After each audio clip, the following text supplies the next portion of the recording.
हम में से ज़्यादातर लोग अगर किसी वैकेशन पर छुट्टी मनाने जाएं तो हम होटल्स की, साइट्स की, रेस्टोरेंट की सब जानकारियां लेते हैं। लेकिन हम में से ज़्यादातर लोग इस बात पर मेहनत नहीं करते कि हम मरने के बाद कहाँ जाने वाले हैं। ऐसा क्यों है? मुझे ऐसा लगता है ऐसा इसलिए है क्योंकि हम ऐसे माहौल में बड़े होते हैं कि हमसे कहा जाता है सवाल मत पूछो।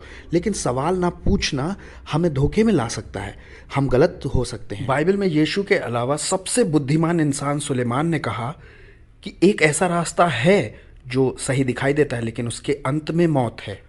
तो अगर आज आप यहाँ हैं और आपको बाइबल के बारे में कुछ नहीं मालूम और ना ही आप एक मसीही हैं, तो हम यहाँ आपको जानकारी देने आए हैं ताकि आप अपने जीवन में एक बहुत अहम फैसला ले सकें।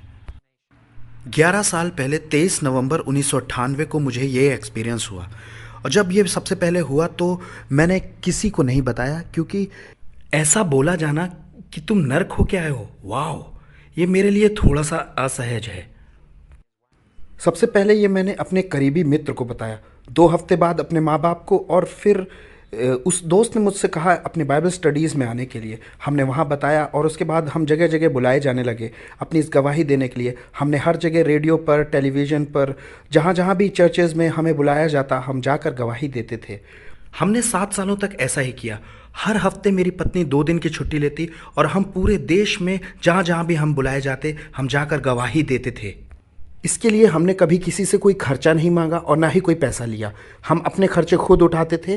किताब लिखने के तकरीबन 4.5 साल पहले हमें एक पब्लिशर मिले और उन्होंने हमसे किताब लिखने के लिए कहा। जब हमने किताब को लिखा तो हमने इसलिए नहीं लिखा कि हम खुद को ऊंचा करें, बल्कि यीशु मसीह के वचन को सामने लेकर आए। हम खुश थे कि हम उसमें बाइबल की आयतों से लिख सके। और हमने पहली किताब में लगभग 150 और दूसरी किताब में लगभग 250 से ज़्यादा की आयतों को दिया है जो नरक के बारे में बताती हैं। और जो कुछ लिखा है वो बाइबल में पहले से दिया है, ये हमने अपने आप नहीं लिखा। और मैं यहाँ इसलिए नहीं आया हूँ कि आपको बनाऊँ, लेकिन हाँ, आप परमेश्वर के वचन का यकीन करें। आप मेरा विश्वास भले ना करें। आप कहेंगे कि मैं ऐसा क्यों मानूं, ये बुरा सपना हो सकता है। मैं इसके लिए 3 कारण दे सकता हूं, लेकिन मैं पहला ही देता हूं। उस पहले कारण में, मैं जब लौट कर आया तो मैंने अपने शरीर को ज़मीन में पड़ा हुआ देखा, और ये मरने वाला एक्सपीरियंस नहीं था बल्कि शरीर से बाहर निकलने का एक्सपीरियंस था। और लूक ऐसा पौलुस के साथ कुरिन्थियों की पत्री में लिखा है कि वो नहीं जानता था कि देह सहित या देह रहित वो अपनी बॉडी से निकल गया था। प्रभु ने दिखाया कि तुम्हारा शरीर पड़ा है और ये कोई बुरा सपना नहीं है। लौटते वक्त मैं यीशु के साथ था। प्रभु के साथ तो मुझे डर नहीं लगा, क्योंकि सिद्ध प्रेम में भय नहीं होता। लेकिन जब प्रभु चले गए तब मेरे शरीर में जब जैसे ही वो यादें फिर से आने लगी तो मैं अपने घुटनों पर आकर चीख चीख कर रोने लगा। नर्क की यादों के साथ आप इस शरीर में एक भी दिन नहीं बिताना चाहेंगे, एक पल भी नहीं बिताना चाहेंगे। और मैं डर के मारे, मेरी जान निकली जा रही थी और मेरी चीखों ने मेरी पत्नी को उठाया। मैं चाहता हूँ मेरी पत्नी ही बताएं कि क्या हुआ था। हाँ, सचमुच 23 नवंबर 1998 की शाम को हम प्रार्थना सभा में गए और लौटने के बाद तकरीबन रात के 11 साढ़े 11 बजे हम सो गए। मेरी आँख खुली उन चीखों से जो लिविंग रूम से आ रही थीं। सबसे पहले मैंने घड़ी की ओर देखा जिसमें रात के 3:23 हुए थे। बिल की आँख खुली रात के 3 बजे और मेरी 3:23 पे, और यही 23 मिनट से हमने नरक के 23 मिनट का नाम निकाला। जब मैं दौड़ कर नीचे आई तो मैंने बिल को ऐसी हालत में देखा जैसी हालत में मैंने पहले कभी नहीं देखा। जितने भी लोग बिल को जानते हैं, बिल शांत हैं, सभ्य हैं और संकोची हैं। उन्हें ऐसी परिस्थिति में देख करके मुझे धक्का लगा। वो बार बार चिल्ला रहे थे, मेरे लिए प्रार्थना करो, मेरे लिए प्रार्थना करो, प्रभु मुझे नरक लेकर गया। सुनकर थोड़ा अजीब लगेगा, लेकिन ऐसा सुनकर मुझे थोड़ी शांति मिली कि उन्हें कोई हार्ट अटैक नहीं पड़ा या वो मरे नहीं। जब मैंने प्रार्थना करना शुरू किया तो परमेश्वर ने बहुत ही अनुग्रह से उस भयानक एहसास को और भय को बिल के दिमाग से निकाल दिया, लेकिन उन यादों को जो नर्क की थी रहने दिया। हनी, इन्हें नर्क दिखा दो।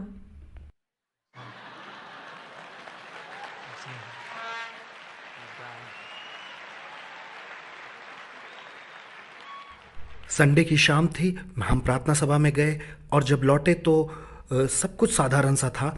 हमने पहले कोई मूवी नहीं देखी, कोई ऐसी डार्क मूवी, और ना ही मुझे पहले कभी कोई दर्शन हुआ था। सुबह के लगभग 3 बजे मेरी आँख खुली और अचानक मैं अपने शरीर से बाहर निकला और हवा में तैर गया। एक सुरंग से होते हुए मैं नर्क के एक कैद खाने में पहुंच गया। मुझे नहीं मालूम मैं कैसे वहां पहुंचा, क्यों वहां पहुंचा, लेकिन ये बिल्कुल असली था जैसे मैं यहाँ आपके सामने खड़ा हूँ, बिल्कुल असली। ये जो जेल का कमरा था ये बिल्कुल बदबूदार, गंदगी से भरा हुआ और गर्म था, बेहद गर्म था, धुएं से भरा हुआ था। यशाया 24:22 कहता है कि वो यहाँ एक साथ पकड़कर बंदियों की तरह लाए जाएंगे और उन्हें सताया जाएगा। नीति वचन 7:27 में कहा गया है कि वो यहाँ पर कमरों में लाए जाएंगे, हाँ, रूम्स में लाए जाएंगे। अय्यूब 17:16 में दिया है कि वो कैद खाने में भूमि के नीचे लाए जाएंगे। योना 2:6 में लिखा है मैं भूमि के नीचे बंद हो गया था। टिंडल और न्यू इंटरनेशनल वर्जन दोनों में लिटरली यही शब्द आए हैं कि द्वारों में और कैद खानों में बंद किए जाएंगे। सबसे पहली चीज जो मैंने ध्यान दी कि वहां वो बेहद गर्म था। मुझे लगा कि मुझे तो यहीं राख हो जाना चाहिए था, मैं जिंदा कैसे रहा। गर्म पत्थर के फर्श पर मैं मुंह के बल पड़ा हुआ था जिंदा। बहुत मेहनत करने पर भी मैं बिल्कुल हिल नहीं पा रहा था। मेरे शरीर में बिल्कुल जान नहीं थी और मैं बहुत ज्यादा मूव करने की कोशिश कर रहा था। मैंने सोचा मेरे शरीर के साथ क्या गलत हुआ है, मैं हिल क्यों नहीं पा रहा हूं। लेकिन जैसा यशाया 14:9-10 में आया है कि मैं वहां कमजोर हो गया। नर्क ने तुमसे मिलने के लिए खुद को तैयार किया है और तुम वहां आकर कमजोर हो जाओगे। जो वहां कमजोर के लिए शब्द आया है वो है एलोरफेन। वो वही शब्द है जो न्यायों में शमशून के लिए लिखा है कि वो कमजोर हो गया। भजन 88:4 मैं बलहीन पुरुष हो गया। तो सबसे पहले आपको वहां कमजोरी फील होगी, आप बिल्कुल हिल नहीं सकेंगे सदा तक। आपके साथ कभी ऐसा हुआ है कि आप बीमारी से बहुत परेशान हैं, बुखार है और आप बिल्कुल उठ नहीं पा रहे हैं? नर्क में आप बिल्कुल 1000 गुना वैसे ही कमजोर हैं। प्रेरितों के काम 17:28 में दिया है क्योंकि हम उसी में जीवित रहते और चलते फिरते हैं और स्थिर रहते हैं। मूवमेंट्स भी परमेश्वर ही देता है।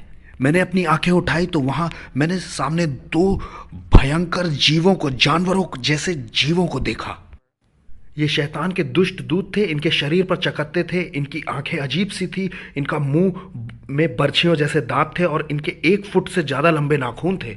और मैं इसके लिए भी बाइबल से आपको आयतें दे सकता हूँ लेकिन थोड़ा सा लंबा हो जाएगा। ये दोनों उसी कमरे, उस कैद खाने में रखे गए थे और उनसे आपको भयानक डर लगेगा जितना आपको कभी किसी के सामने नहीं लगा।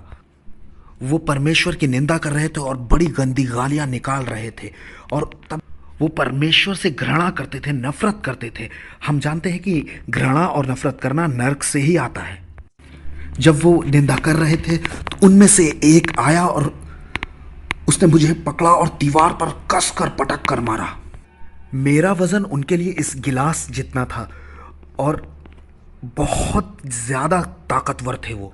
मुझे लगा जैसे मेरी हड्डियां तक टूट गई। मैंने बहुत दर्द महसूस किया और लौटते समय मुझे यीशु ने समझाया था कि मैंने ऑलमोस्ट सारा पेन जो तुमने फील किया ब्लॉक कर दिया था, सिर्फ थोड़ा सा तुम्हें एहसास कराया है ताकि तुम जानो कि यहाँ सचमुच दर्द होता है, ताकि लोग जाने कि ये काल्पनिक दर्द नहीं है, ये सचमुच का दर्द है। तभी उनमें से दूसरा आया और उसने अपने नाखूनों को मेरे सीने में रखकर मेरे सीने को फाड़ डाला। नर्क में भी आपके पास शरीर है।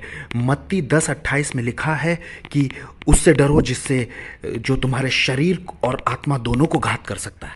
लूका 16 के धनवान मनुष्य के पास आंखें थी, जबान थी, सब कुछ था।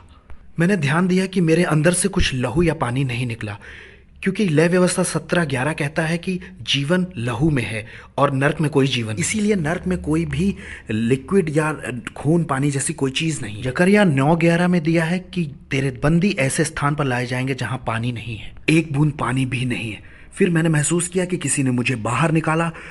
वो परमेश्वर था लेकिन मैं समझा नहीं उस वक्त। फिर वहां से मुझे एक आग के गड्ढे के पास पहुंचाया गया जहां से आग की लपटें उठ रही थी और बड़ी भयानक आग ऊंची ऊंची उठ रही थी।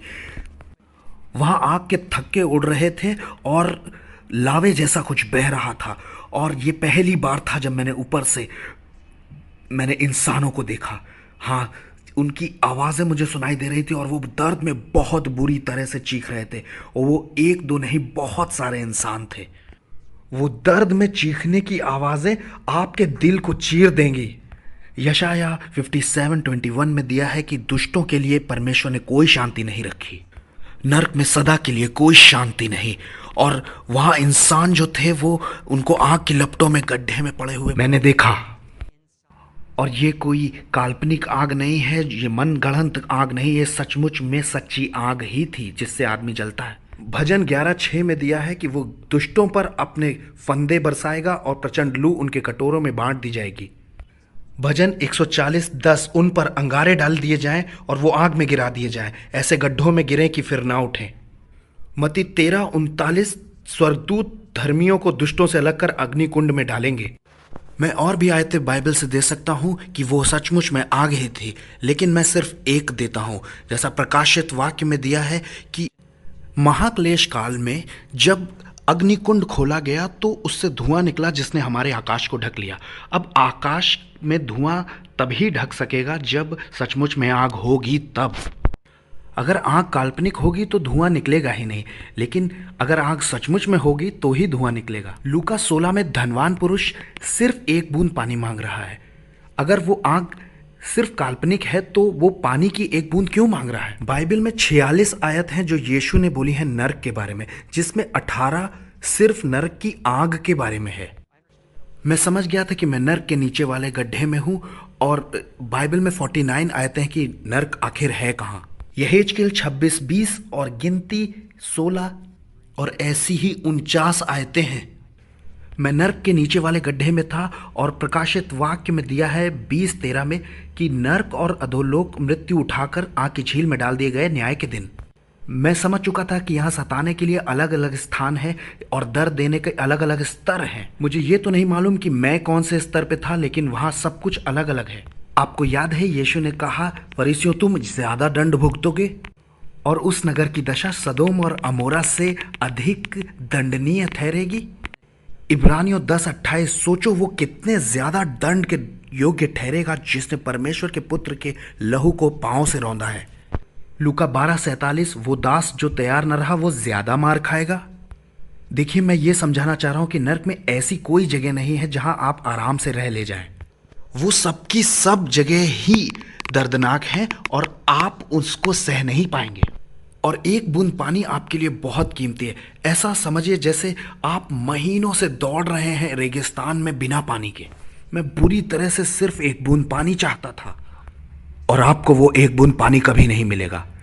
अगर मैं आज आपको यहाँ एक बूंद पानी दूं तो वो आपके लिए क्या कर सकता है? कुछ नहीं ना। लेकिन नर्क में एक बूंद पानी भी बहुत कीमती है। इसलिए जब मैं वापस आया तो मैंने अपनी पत्नी से पीने के लिए एक गिलास पानी मांगा, और जब मैंने उसे देखा तो मुझे लगा वाह, एक गिलास पानी में कितना जीवन भरा है, कितना जीवन भरा है एक गिलास पानी में। प्रकाशित वाक्य 21:6 वो जीवन के सोते में से पिलाएगा। वो बहुत खूबसूरत एहसास था जब एक गिलास पानी में आप जीवन देखते हैं। वो जगह गंदी, सड़न और बदबू से भरी हुई थी, आपने कभी नहीं देखी होगी। जैसे ऐसा लगेगा कोई सबसे गंदा गटर खोल दिया गया हो। खराब अंडे, सड़ा हुआ दूध, उसको 1000 से गुणा कर दीजिए, और उसमें भी सल्फर मिली है जो कि एक जहरीली गैस है। अगर आप हवाई जाएं तो वहाँ ज्वालामुखियों के पास आपको बोर्ड लगे हुए दिखाई देंगे कि आगे मत जाइए, वहाँ सल्फर है और सल्फर की महक से आप मर सकते हैं। और ये है जो आप नर्क में सूंघेंगे। आपको ज़रा सी सांस लेने के लिए बहुत मेहनत करनी पड़ेगी। सिर्फ अस्थमा का एक पेशेंट यहाँ अगर है तो वो समझ सकता है कि आप नर्क में कैसे सांस लेंगे। मैं दिखाता हूँ। सिर्फ इतनी ही सांस आप वहाँ ले सकते हैं और आपको लगने लगेगा कि मैं अब मरने वाला हूँ, अब मरने वाला हूँ, लेकिन आप मरते नहीं हैं। यशाया 42:5 में दिया है कि परमेश्वर पृथ्वी पर लोगों को सांस देता है, लेकिन आप पृथ्वी के नीचे पहुंच चुके हैं, वहां सांस नहीं। परमेश्वर अपने वचन का बहुत पक्के हैं, इसलिए आपको ये मौका दोबारा नहीं मिलेगा। आपको नींद की जरूरत है, लेकिन पूरे अनंत काल तक आप कभी सोएंगे नहीं। प्रकाशित वाक्य 14:11 कहता है उनकी पीड़ा का धुआं युगानुयुग उठता रहेगा। सिर्फ नींद ही नहीं, किसी भी तरह का कोई विश्राम नरक में नहीं है, क्योंकि यशाया 57:20 कहता है कि दुष्ट तो उछलते हुए समुद्र के समान है जो शांत नहीं रह सकता। क्योंकि विश्राम तो एक तरह की आशीष है जो परमेश्वर देता है। भजन संहिता 127:2 में दिया है परमेश्वर अपने लोगों को विश्राम देता है, प्रियों को, और आप नरक में उसके प्रिय नहीं है। वहां ना तो कोई भाग्य है ना उद्देश्य, जैसा सबोपदेशक 9:10 में दिया है कि न काम, न युक्ति, न ज्ञान, न बुद्धि, जहां तू जाने वाला है अधोलोक में। इससे फर्क नहीं पड़ता आप यहाँ कौन हैं, कितने फेमस हैं, नरक में आपको कोई नहीं जानता। आप भुला दिए गए हैं और बेकार हैं। जैसा कि सबोपदेशक 6:4 में दिया है कि उसका नाम अंधेरे में छिप गया। भजन 88:12 और यशाया 26:14, वहां कोई याद नहीं करेगा। नर्क कंफ्यूजन और गड़बड़ की जगह है। आप यहाँ पृथ्वी पर सब कुछ ऑर्डर से सलीके से चाहते हैं ना, नर्क बिल्कुल उसका उल्टा है। यर्मिया 20:11 और यशाया 45:16 में दिया है गड़बड़ की सदाकाल की जगह। अय्यूब 10:22 मृत्यु के अंधकार का देश जहाँ सब कुछ गड़बड़ है। वहाँ हर शेप साइज के सांप हैं, बड़े छोटे, और दुष्ट आत्माएं हैं कुछ 12-13 फुट की, और मैगेट्स, वो छोटे कीड़े जो लाश खाते हैं। लाखों मैगेट्स हैं, लाखों। थोड़ी बहुत रोशनी जो वहाँ आग से आ रही थी उससे मैंने देखा कि वो पूरी ज़मीन मैगेट्स से ढकी हुई है। जॉन मेगारस की किताब से मैंने ये समझा है। आया 14:11 में दिया है कि जहाँ अधोलोक में तू उतारा गया, कीड़े तेरा बिछौना, केंचुए तेरा ओढ़ना है।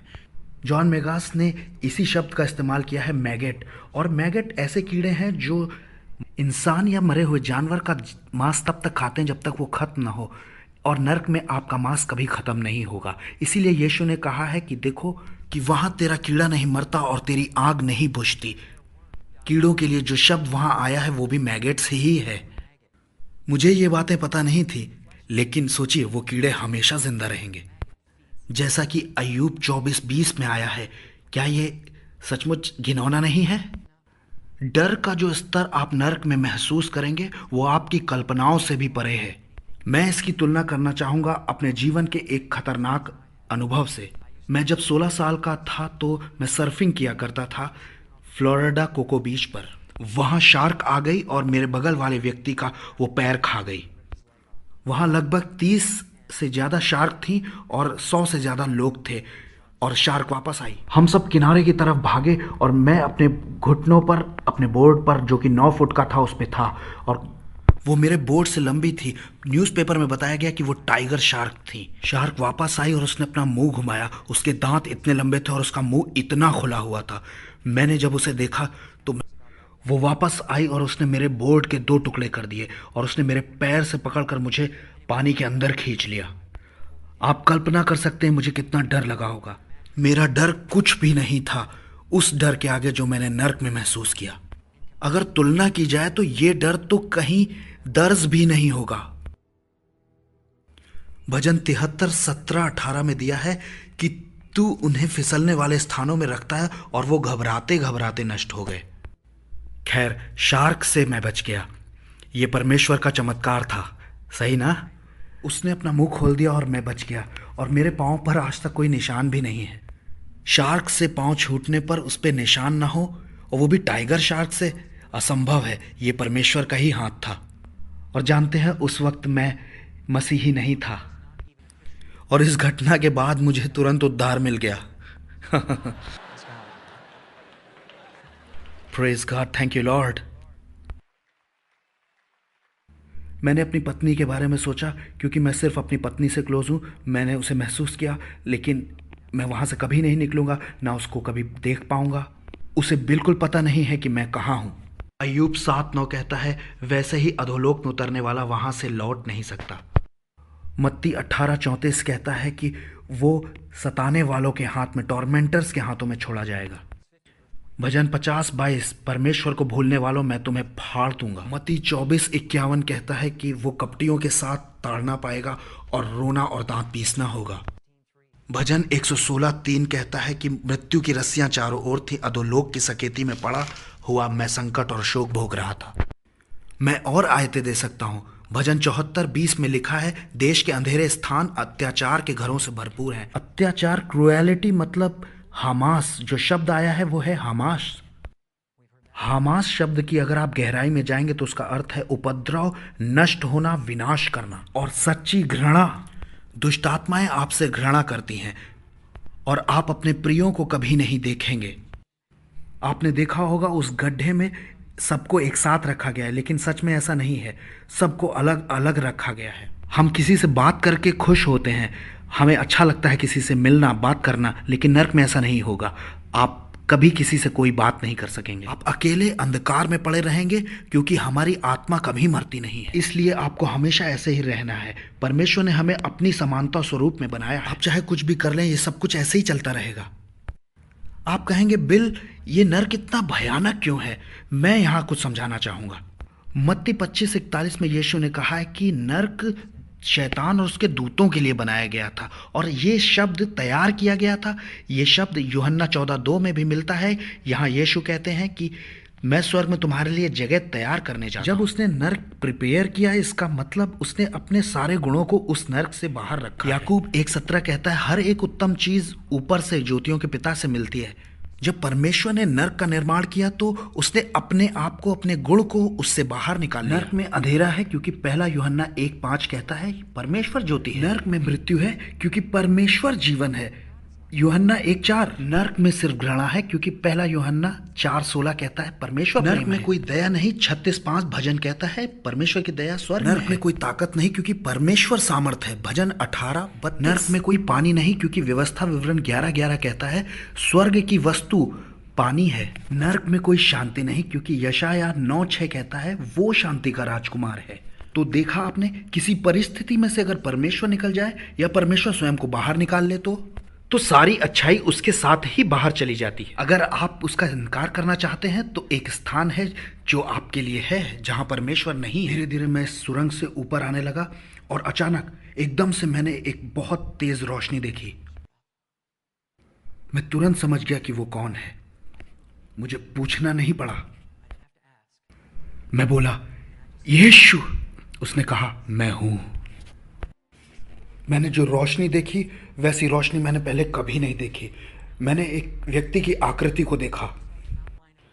जब उसने कहा मैं हूं, मैं बस उसके पैरों पर गिर पड़ा। मुझे ऐसा लगा मैं मर जाऊंगा। प्रकाशित वाक्य 1:17 में जैसा यूहन्ना को अनुभव हुआ कि वो उसके पांव पर गिर गया और मुर्दा सा हो गया, वैसा ही उसने मुझे छुआ और मैं लौट आया और मैं उसके पैरों पर था। और मैंने महसूस किया जो मैं हमेशा से जानता था जब से मैं क्रिश्चियन हूं कि वो क्रूस पर गया, इसलिए अब मुझे उस स्थान पर कभी नहीं जाना होगा। मैं क्रूस के लिए बहुत धन्यवादित था। अगर वो क्रूस पर नहीं गया होता तो हम सब वहां होते। मैं बहुत धन्यवादी था और मैं सिर्फ इतना कहना चाह रहा था, thank you Jesus, thank you Jesus, धन्यवाद यीशु, धन्यवाद यीशु। मैं उससे कोई प्रश्न नहीं पूछना चाह रहा था, मैं सिर्फ उसकी आराधना करना चाह रहा था सच्चे दिल से। कुछ समय बाद विचार मेरे दिमाग में उठने लगे और वो मेरे विचारों में ही मुझे उत्तर देने लगा, मन में। भजन 139:2 में दिया है, वो दूर से हमारे विचारों के उत्तर देता है। मैंने पूछा प्रभु आपने मुझे ऐसी भयानक जगह क्यों भेजा? उसने कहा क्योंकि बहुत से मेरे लोग अभी यकीन नहीं करते नरक है, एक सचमुच की जगह है। क्या सारे मसीही विश्वास नहीं करते? उसने कहा नहीं, वो भरमा दिए गए हैं। और यीशु चाहते थे कि मैं ये लोगों को बताऊं, क्योंकि बहुत सारे चर्च हैं जो बताते ही नहीं नरक के बारे में आज। और वो नहीं चाहता कि वहां कोई जाए, क्योंकि वो उसने मनुष्यों के लिए बनाया ही नहीं था। मत्ती 25:41 नरक शैतान और उसके दूतों के लिए बनाया गया, लेकिन आज मनुष्य वहां जा रहे हैं क्योंकि वो चुनाव करते हैं परमेश्वर का भेजा एकमात्र उपाय को अस्वीकार करके, रिजेक्ट करके यीशु मसीह को।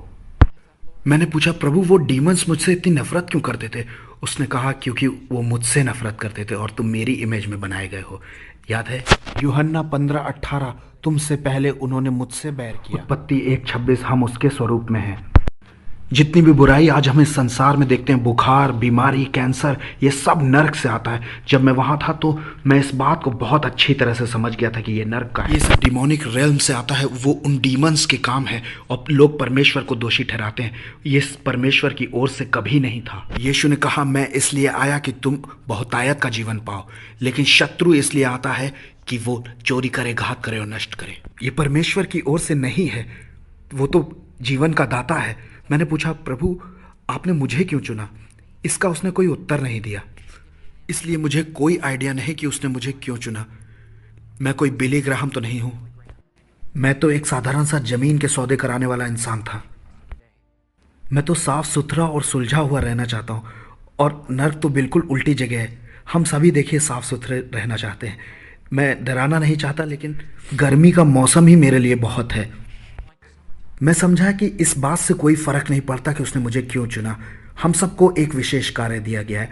प्रभु में हम सबको कुछ ना कुछ विशेष कार्य मिला है। हम में से कोई एक दूसरे से बड़ा नहीं, हम सब बराबर हैं। आप जानते हैं, मैं 7 साल तक बहुत ही असहज था इस गवाही को देने में, लेकिन उसने मुझसे कहा, ये तुम्हारे सहज होने के बारे में नहीं बल्कि आज्ञाकारी होने के बारे में। मैंने कहा, प्रभु मैं इस बारे में किसी से बात नहीं करना चाहता। वो हंसेंगे, मजाक उड़ाएंगे। उसने कहा, ये तुम्हारा काम नहीं है, ये पवित्र आत्मा का काम है, पापों के लिए कायल करना। तुम सिर्फ जाओ और बताओ। मैंने कहा, प्रभु मैं वहाँ आपको याद क्यों नहीं कर पाया, मैं वहाँ आपको क्यों नहीं जानता था। उसने कहा, अगर तुम मुझे वहाँ जानते तो तुम्हें आशा होती, और मैं चाहता था कि तुम महसूस करो उस नाउम्मीदी को जो वो लोग वहाँ महसूस करते हैं। अगर मैं वहाँ मसीही होता तो मैं वहाँ खुश हो जाता कि यीशु मुझे निकाल लेंगे, लेकिन उसने मेरे माइंड को ब्लॉक कर दिया इस बात को जानने से कि मैं यीशु को जानता हूँ। और मैंने महसूस की है वो आशाहीनता, वो नाउम्मीदी कि आप वहाँ से कभी बाहर आएंगे। यशाया 38:18 कहता है, वो कब्र में पड़े हुए तेरी सच्चाई की आशा भी नहीं कर सकते। और हम जानते हैं कि सत्य तो यीशु है, मार्ग, सत्य और जीवन यीशु है, और कोई मेरे बिना पिता तक नहीं पहुंच सकता। देखिए, यीशु ही आशा है विश्वासियों की, लेकिन उनके लिए वहां कोई आशा नहीं थी। उनके लिए अब देर हो चुकी है, उनका फैसला हो चुका है। दुख और दर्द, तकलीफ और परमेश्वर से अलगाव के बाद एक सबसे बड़ी बुरी खबर यह है कि आप वहां से कभी बाहर नहीं आएंगे। 10 लाख साल बीत जाएंगे, लेकिन आप वहीं हैं दर्द भोगते हुए। और वहां से निकलकर हम अंतरिक्ष में गए, और ऊपर से मैंने अंतरिक्ष में देखा पृथ्वी को। ये बहुत अद्भुत है, पृथ्वी को अंतरिक्ष से देखना। मैंने देखा, वाह क्या महिमा है, हमारी पृथ्वी को क्या है जो पकड़े हुए है। देखिए, अय्यूब में लिखा है कि वो निराधार हमारी पृथ्वी को टिकाए है। क्या है जो इतने सिद्ध तरीके से 1000 मील प्रति घंटा घूम रही है, और 1 मील भी ज़्यादा या कम नहीं। वाह, मैं बचपन से एक एस्ट्रोनॉट, एक अंतरिक्ष यात्री बनना चाहता था, और परमेश्वर ने मेरी इस दिल की इच्छा को पूरा किया। वो मन की भावनी वाली वस्तुएं देता है। फिर मैंने वहां अंतरिक्ष की विशालता को देखा। अंतरिक्ष में करोड़ों तारे, अरबों तारे जो एक दूसरे से लड़ नहीं रहे थे, जो सब कुछ कंट्रोल किए हुए था। मैंने कहा, परमेश्वर वाह, तू सब कुछ संभालता है। अरबों खरबों तारे, वो सब उसके कंट्रोल में है। फिर मुझे पृथ्वी पर रहने वाले वो अरबों लोग याद आए, उनके मन में उठते हुए लाखों करोड़ों विचार, जिन्हें परमेश्वर प्रतिपल जानता है। हाँ, परमेश्वर इतना बड़ा है, क्या आप कल्पना कर सकते हैं? वो पूरे स्वर्ग को और पूरे अंतरिक्ष को चला रहा है, और कहीं कोई गड़बड़ नहीं है।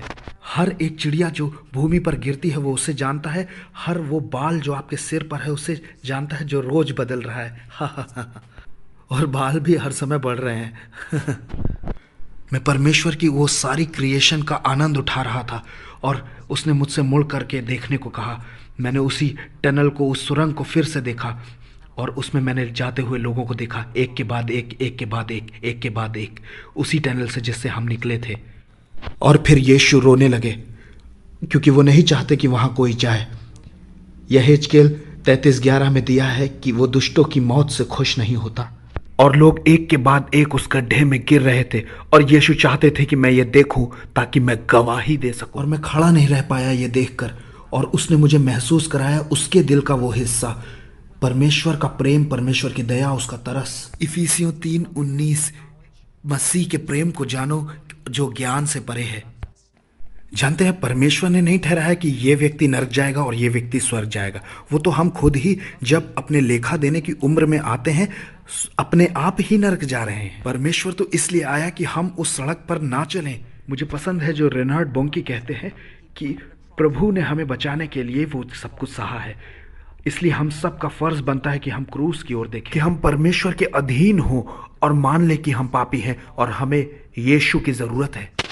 हम पृथ्वी पर आए, मैं अपने शरीर के पास कहूँ ऊपर था, मैं छत पर से अपने शरीर को देख रहा था, और मैं देखकर कह रहा था कि ये मैं नहीं हूँ, मैं तो ये हूँ जो मैं खड़ा हूँ। ये ऐसा है जैसे आप अपनी कार से बाहर निकल आए हों। आप कार नहीं हैं, आप कार से बाहर आ चुके हैं। ऐसा ही शरीर से बाहर आना है, ये इतना ही टेम्परेरी है। मैंने कहा, प्रभु ये क्या है? उसने कहा, ये तुम्हारा जीवन है। मैंने कहा, बस प्रभु इतना सा छोटा? उसने कहा, याकूब 4:14, तुम्हारा जीवन भाप के समान है। अनंत जीवन के मुकाबले में ये काफ़ी छोटा है, जैसे केतली से निकलता हुआ धुआं, बस इतना ही। मैंने कहा, प्रभु इसका मतलब हमारे पास समय कम है। उसने कहा, इस कम समय में जो तुम मेरे लिए करते हो मैं उसे पूरे अनंत जीवन याद रखूंगा। चर्च, क्या ये अद्भुत नहीं है कि परमेश्वर ऐसा है? परमेश्वर की स्तुति हो, प्रेज द लॉर्ड। इस छोटे से जीवन में सबसे महत्वपूर्ण जो पहलू मैं समझ पाया हूं वो ये है कि हम परमेश्वर की सेवा करें। खैर, आगे चलते हैं। आप यहां हो सकते हैं और आप कहेंगे, बिल मैं एक अच्छा व्यक्ति हूं, मैं नरक नहीं जाऊंगा। 2006 में एक सर्वे हुआ जिसमें अमेरिका के लगभग 54% लोग ये मानते थे अगर आप अच्छे व्यक्ति हैं तो आप स्वर्ग जाएंगे और अगर आप बुरे व्यक्ति हैं तो आप नरक जाएंगे। ज़्यादातर लोगों का यही मानना है, लेकिन ये एक सबसे बड़ा झूठ है, क्योंकि ये इस बात पर निर्भर नहीं करता कि आप अच्छे हैं, ये इस बात पर निर्भर करता है कि आपका रिश्ता परमेश्वर के साथ कितना अच्छा है। और ये अच्छा भी है कि ये आपके अच्छे होने पर निर्भर नहीं करता, क्योंकि आप हो सकता है अच्छे हो लोगों की नज़रिए से, लेकिन आपको अच्छा होना पड़ेगा परमेश्वर के स्तर तक। अगर आपने एक बार भी झूठ बोला है तो सब झूठों का भाग उस झील में मिलेगा, प्रकाशित वाक्य। अगर आपने कोई छोटी सी चीज भी चुराई है तो कोई चोर स्वर्ग में प्रवेश नहीं करेगा, 1 कुरिन्थियों 6:9। अगर आपने कोई अश्लील विचार कभी किसी के लिए मन में रखा है तो ये व्यभिचार हुआ और कोई अडल्टरर स्वर्ग में प्रवेश नहीं करेगा। याकूब 2:10 कहता है कि तू एक बात में व्यवस्था में चूका तो सब में चूक गया। ये तो 10 आज्ञाओं में से सिर्फ 3 ही हैं और अगर इसके आधार पर न्याय हुआ तो हम सब गिल्टी होंगे। तो हमें पाप की कीमत चुकानी होगी और यीशु पाप की कीमत है। रोमियो 6:23, पाप की मजदूरी तो मृत्यु है, परमेश्वर का वरदान अनंत जीवन है। और यीशु ने कीमत चुका दी। अब या तो कीमत आप चुकाएं और या तो यीशु को चुकाने दें, क्योंकि आप चुका नहीं पाएंगे। इसके लिए जरूरत पड़ेगी अनंत परमेश्वर की और यीशु के खून की। समय इसकी भरपाई नहीं कर पाएगा। आप कहें कि मैं 500 साल नरक में रह लूंगा और कीमत चुका दूंगा, ये इस तरह से काम नहीं करता। आप अनुग्रह के द्वारा विश्वास से बचाए गए हैं, ना कि सजा की कीमत चुकाकर बचाए जाए। मैं एक टॉक शो पे था, एक रेडियो प्रोग्राम में, और सामने देश के एक बड़े जाने माने एंकर बैठे थे और उन्होंने मुझसे कहा, तुम्हारा परमेश्वर मतलब तुम ईसाइयों का परमेश्वर थोड़ा सा अड़ियल और बिना किसी दया का है। उसे मेरी भावनाओं की कोई कदर ही नहीं है, वो मेरे विचारों का सम्मान ही नहीं करता। उसे मुझे स्वर्ग आने देना चाहिए क्योंकि मैं एक अच्छा व्यक्ति हूँ। मैंने उनसे कहा, आप ऐसे समझिए जैसे आप यहाँ के सबसे महंगे घर में घुसने जा रहे हैं और जाकर खटखटा कर कहते हैं, एक्सक्यूज़ मी, आज से मैं आपके साथ रहूँगा। आपको क्या लगता है वो आपसे क्या कहेगा? वो कहेगा नहीं, क्योंकि आपका उसके साथ कोई रिश्ता नहीं है। बिल्कुल ठीक इसी तरह से जीवन भर आप सिर्फ अपने बारे में सोचते रहे और परमेश्वर से कोई लेना देना नहीं रखा। अब जीवन के अंत पर आप परमेश्वर के दरवाजे पर खड़े होकर ये नहीं कह सकते कि मुझे अंदर आने दो, मैं अच्छा आदमी हूँ। ये आपके अच्छे होने पर नहीं, आपके रिलेशनशिप पर निर्भर करता है। आपको उसे जानना पड़ेगा। उसने आपको मौका दिया अपना पिता कहने का, लेकिन आपने रिजेक्ट किया बार बार। वो आपका क्रिएटर तो है लेकिन आपका फादर नहीं है। गलातियों 3:26, रोमन 9:7-8 और यूहन्ना 7:12, 8:44 इनमें दिया कि वो तुम्हारा रचयिता तो है लेकिन तुम्हारा पिता नहीं है जब तक तुम यीशु को अपने जीवन में नहीं बुलाते। मैंने कहा, तो आप बताइए घमंडी कौन है? आप जो बिना किसी रिश्ते के उसके साथ रहना चाहते हैं, आपका कोई हक नहीं है। उसने कहा, तुम मसीही लोग तुच्छ सोच के हो और परमेश्वर पर सिर्फ तुम्हारा ही हक है। मैंने कहा, मैं एक तरह से और समझाता हूँ। मानिए कि आपने मुझको अपने घर पर खाने पर बुलाया है और आपने कहा नॉर्थ में आना और 95 किलोमीटर्स तक आना, उसके बाद यहाँ मुड़ जाना और यही सिर्फ एकमात्र रास्ता है मेरे घर आने का। लेकिन मैं कहता हूँ नहीं, मैं तो साउथ में जाऊँगा। अरे मैं तो किसी भी सड़क पर जाऊँगा, मैं तुम्हारे घर पहुँच जाऊँगा, मैं तो ऐसा मानता हूँ। आप कहेंगे, बिल मैं अपने घर का सही रास्ता तुम्हें बताता हूँ। अरे मैं भी तो यही कह रहा हूँ, परमेश्वर अपने घर का रास्ता जानते हैं और वो बता तो रहे हैं। उसने अपने क्लियर डायरेक्शंस दिए तो हुए हैं, हमें तो सिर्फ उसे फॉलो करना है। अगर हम मिस करते हैं तो ये हमें नरक में ले जाएगा। ये नैरो माइंडेड होना नहीं है, ये सटीक होना है और परमेश्वर अपने वचन पर बिल्कुल सटीक है। फिर वो बोले, अगर ईश्वर है तो संसार में इतनी बुराइयां क्यों हैं? मैंने कहा कि अगर ईश्वर नहीं है तो संसार में इतनी अच्छाइयां क्यों हैं? प्रभु की स्तुति हो। ये इतना अच्छाइयां कहाँ से आ रही हैं दुनिया में? तो उन्होंने कहा अच्छा तो ठीक है, मैं एक पापी हूँ, लेकिन मैं इतना भी बुरा नहीं हूँ, मैंने किसी की हत्या नहीं की, क्या परमेश्वर मेरे पाप को नज़रअंदाज नहीं कर सकते? मैंने कहा 2 कारण है कि नहीं कर सकते। परमेश्वर एक न्यायी जज है, लेकिन एक अच्छा जज अगर अपराधी को बिना सज़ा के जाने दे तो वो अन्यायी हुआ, और पापों की सज़ा तो देनी ही है। तो यही तो यीशु ने किया है हमारे पापों के लिए। अब या तो हम भुगतें और या यीशु, और हम कीमत नहीं चुका सकते क्योंकि हमें अनंत काल तक भोगना होगा। और दूसरा कारण जो मैंने दिया कि परमेश्वर भस्म करने वाली आग है। अब मान लीजिए कि आपने आग में अपने हाथ को दे दिया, तो आप आग से क्या ये कहेंगे कि आग बहुत खराब है, बहुत निष्ठुर है और उसने मुझे जलाया है? क्या आप ऐसा कहेंगे? नहीं, क्योंकि आप जानते हैं कि आग का तो काम ही है जलाना, उसका स्वभाव है। आप इस बात को समझें कि आपका हाथ और आग कंपैटिबल यानी अनुकूल नहीं है एक दूसरे के।